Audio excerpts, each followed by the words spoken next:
On October 12, 2024, Blaise Marden touched down in Ghana, and we didn't know what to expect. She brought boundless positive energy, genuine love, and a tireless work ethic, always asking, "What's next?"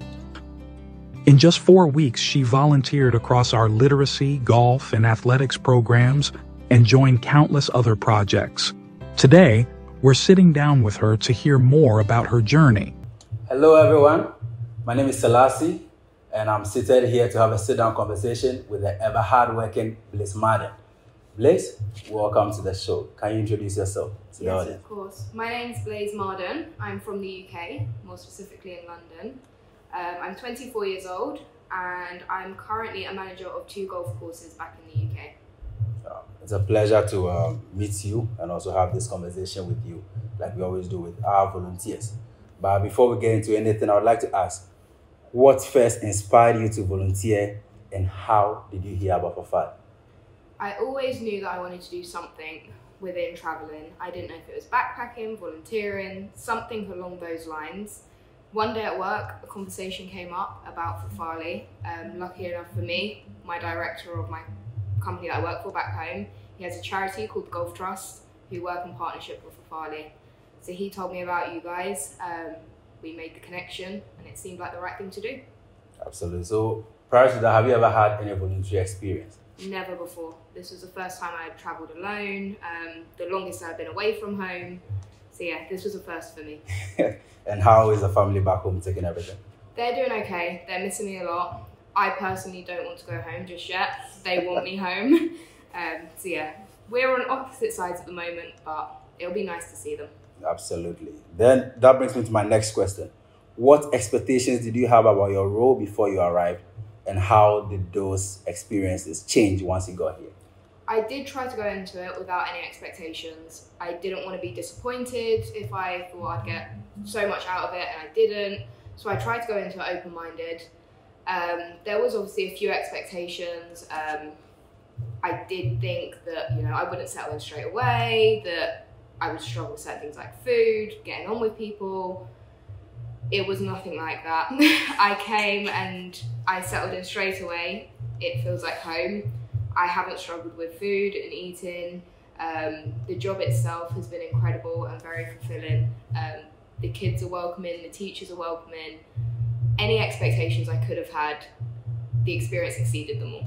Absolutely. That's nice to hear. But that would bring me to now your experience on the ground. For many of you, our listeners or our viewers, Blaise being on the ground has done so many activities which will show on the screen, as you would realize. But I want her to also share with us like that moment where you felt like, even though I'm in Ghana doing the work, at what point did you feel like you were making impact, or what instance?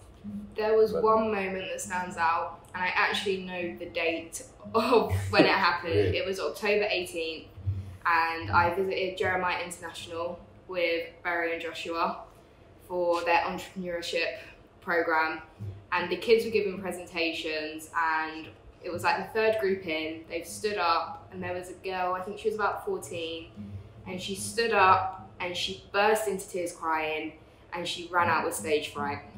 Now obviously the class went crazy, didn't know what to do, the teachers didn't know what to do. My instinct was to jump up and go find her. I ran outside, I gave her a hug, I gave her a bit of a prep talk and told her to ignore everyone, it's fine. And she did. She went back in and she finished her presentation, and she done it incredibly. And for me, if no one gave her that little motivational speech, she might not have actually done it. So that moment was like, I did make a difference, and I was the reason that she was able to go back and do her presentation that she had worked on. Honestly, like, that's inspiring. If you hadn't mentioned it, I hadn't even heard about it, but I'm glad at least the child found solace in you to come back to the class to do what she had to do.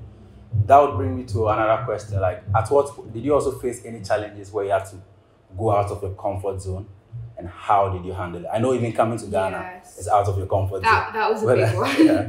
But actually within like the work and things like that, the main thing I think was a visit that myself, Ivy and Yete done to some of the parents of the girls in advocacy class, just to get their approval, their support, things like that.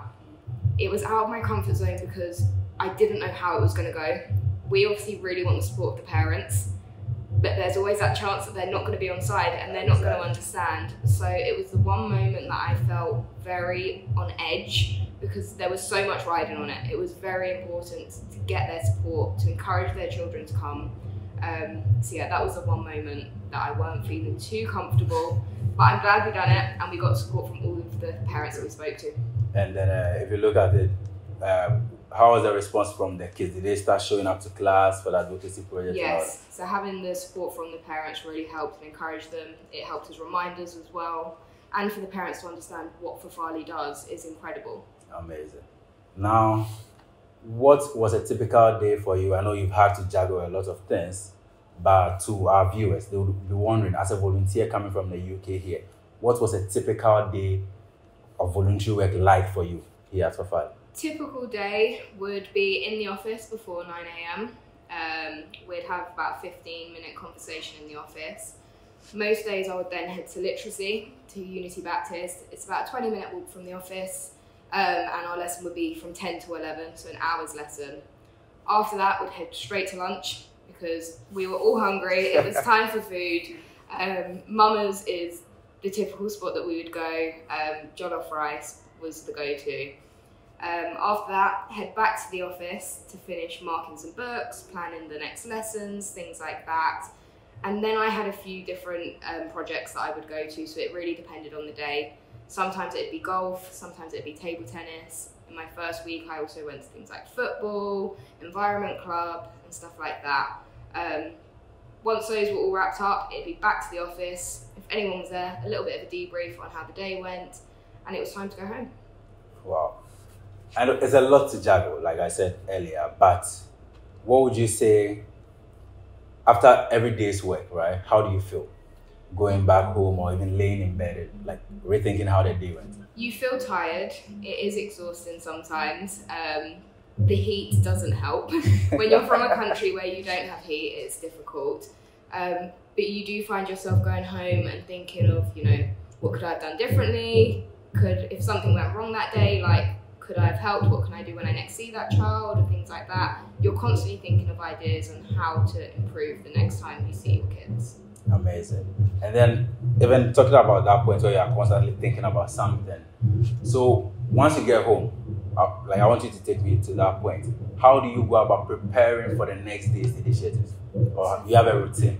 So I try to get most of my work done in the office. I feel like once you go home, that should be your downtime instead of focusing on work once you go home. So I try to get as much work done in the office.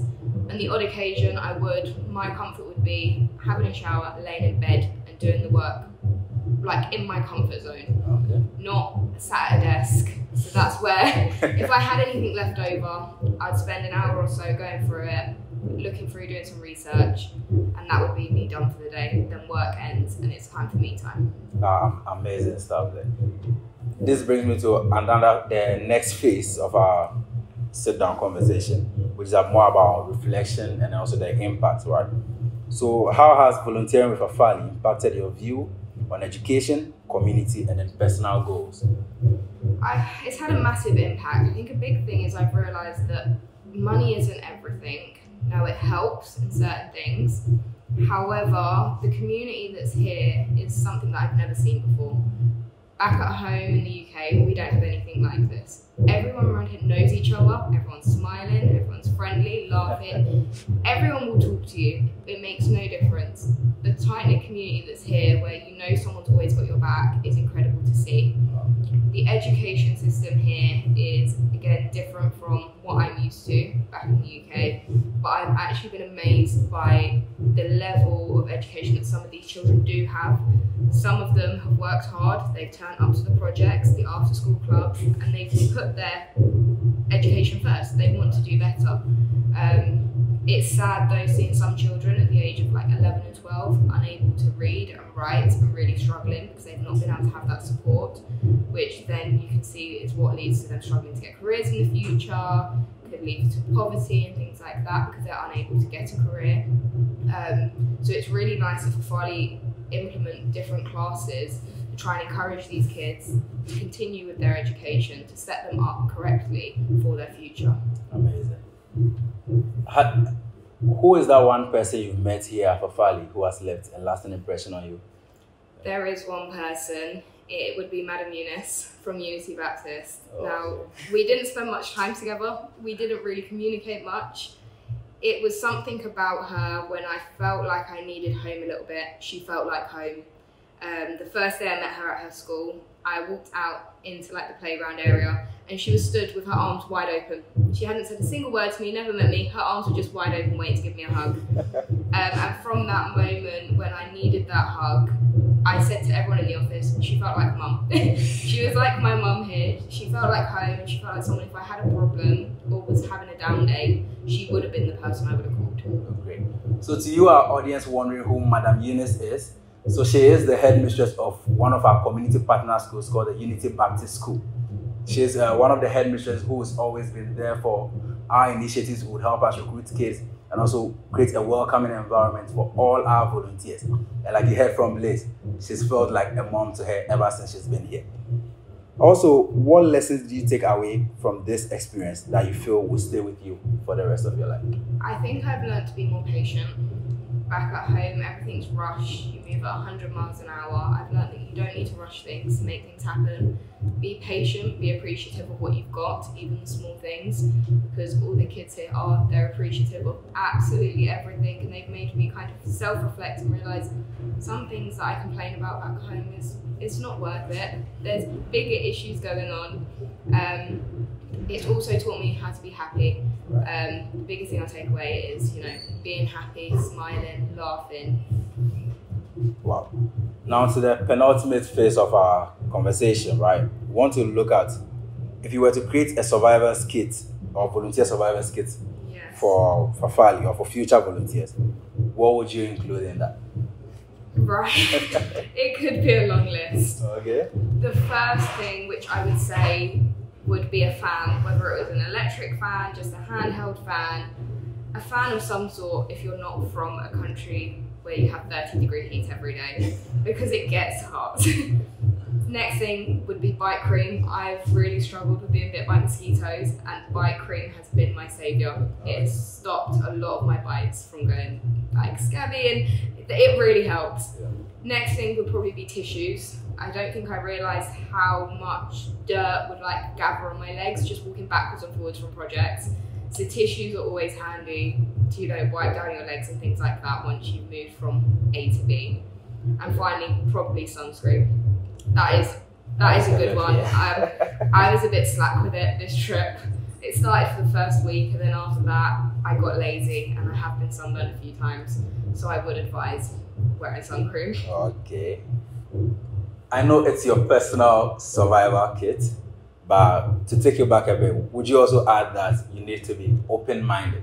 Even though it's not an item that can be in a kit, but any individual coming over to the African continent, to the Ghanaian community, would you advise them to be open-minded? You need to be open-minded. You need to be willing to learn and willing to accept how things run here. That it might not be the same as at home, and it might not be what you're used to. Sometimes it might not be what you agree with. But when you decide to embark on this journey, you're here to learn and you're here to help and understand. And I think you need to be open-minded. Sounds good. Now, can you describe your experience with Fafali in 3 words and explain why you chose each word? The first one would probably be magical. It's been magical for me because it's been seeing the kids' faces. As a white person who they don't see often, walking into a room, the faces light up. It's like they've seen, it was like what I would look like when I was a child, when I saw like a Disney princess or something like that. The smiles, the laughter, it honestly is magical to see. They have like that like glint in their eye. It is beautiful. So there is something really magical about walking into a classroom with the kids. The next word would probably be inspiring. I feel very inspired being here. I've learned a lot about myself and other people, and I feel inspired to do more good work and to go further with what I'm doing currently. The final word, which I think everyone in the office would probably put somewhere on their list, would be food. It has been a big part of the office. It's got everyone through, I think. Yeah. If everyone's having a bad day, if a packet of sweets gets pulled out, we're all happy. If we go out for dinner, we're all happy. You know, Team food. Team food, it really has made a difference. That one thing has brought us all together. Absolutely, sounds really good. But to everybody out there, or someone who wants to take up a voluntary initiative, what would be your advice to that person? Just a single advice. If you're considering it, do it. Don't be scared. It's not scary at all. And now I want you to look into the camera. Sincerely, would you consider coming back to Ghana, especially to Fafali? I'm already looking at flights to come back to Fafali. Fingers crossed, if work in the UK permits me, I'll be back next year. This is my home now. Thank you, Blaise, for coming. It was a pleasure having this conversation with you. And we wish you all the best life has to offer on the other side of the world. And we wish our paths would cross again. And to your audience, I hope you enjoy watching this video wherever you find yourself. Ciao. Goodbye. Bye. Goodbye.